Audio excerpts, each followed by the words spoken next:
آپ کا بیٹا صرف آج تک کا مہمان ہے۔ ڈاکٹر صاحب نے مولانا صاحب سے جب یہ کہا کہ اس بیماری کا کوئی علاج نہیں ہے، ڈاکٹر کے ان لفظوں کو سن کر مولانا صاحب رو پڑے اور اپنے بیٹے کو اسپتال سے اپنے گھر لے آئے۔ بیٹے کی روح نکلنے والی ہے اور مولانا صاحب دیکھ رہے ہیں اور رو رہے ہیں۔ اچانک دروازے پر دستک ہوئی۔ مولانا صاحب دروازے پر گئے اور ایک بوڑھے شخص کو دروازے پر دیکھا۔ مولانا صاحب نے دعا سلام کے بعد بابا جی سے پوچھا کیسے آنا ہوا، تو بابا جی نے کہا مولانا صاحب ہمارے گاؤں میں ایک قادیانی فرقے کا مولانا آیا ہوا ہے، وہ اپنے فرقے کی تبلیغ کر رہا ہے جس سے لوگ گمراہ ہو رہے ہیں۔ مولانا صاحب آپ جلدی چلیں۔ بابا جی کی جب یہ بات سنی تو مولانا صاحب کو اپنے بچے کی حالت یاد آئی اور آنکھوں میں آنسو آ گئے، لیکن دین کی حفاظت کی بات تھی۔ مولانا صاحب نے اپنی بیوی سے کہا میرا بیگ لاؤ۔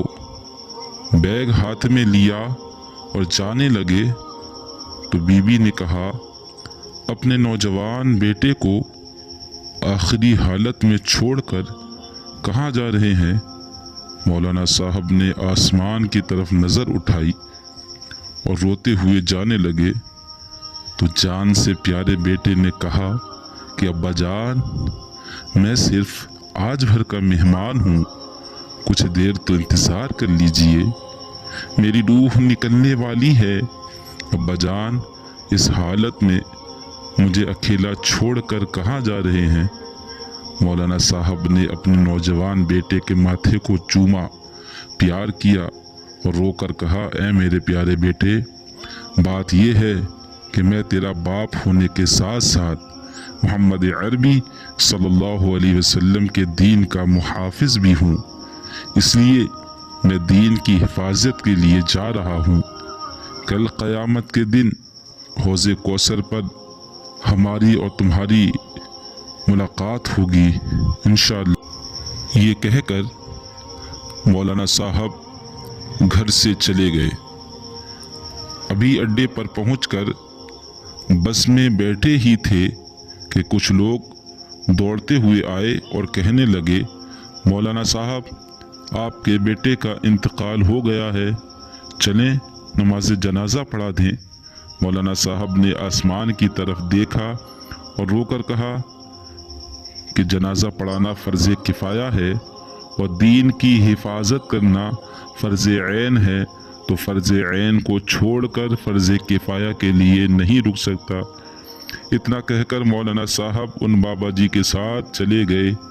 جب مولانا صاحب بابا کے گاؤں میں پہنچے تو اللہ تعالیٰ نے مولانا صاحب کو کامیابی عطا فرمائی اور وہ قادیانی مولانا بھاگ گیا۔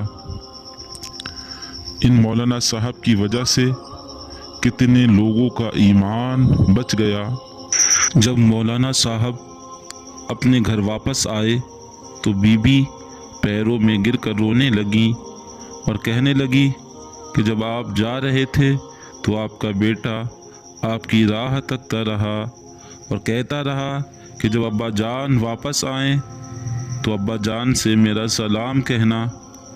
مولانا صاحب نے جب یہ سنا تو فوراً اپنے بیٹے کی قبر پر گئے اور دعا کرنے لگے کہ مولا میں نے تیرے دین کی حفاظت کی خاطر اپنے بیٹے کی جدائی کو بھی برداشت کیا، مولا میں تجھ سے دعا کرتا ہوں کہ اگر تو میرے اس عمل سے خوش ہے تو تو میرے بیٹے کی قبر کو جنت کا باغ بنا دے۔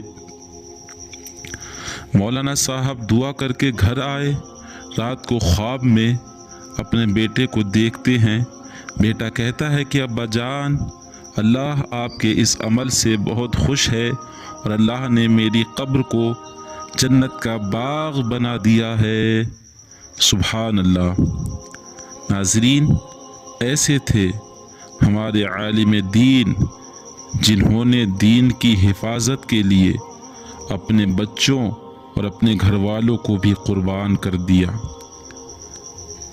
جن مولانا صاحب کا ابھی یہ ذکر ہوا، دنیا انہیں مولانا غلام غوث ہزاروی رحمۃ اللہ علیہ کے نام سے جانتی ہے۔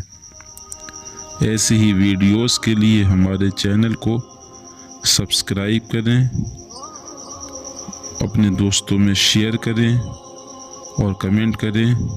جزاک اللہ فی الدنیا والآخرہ۔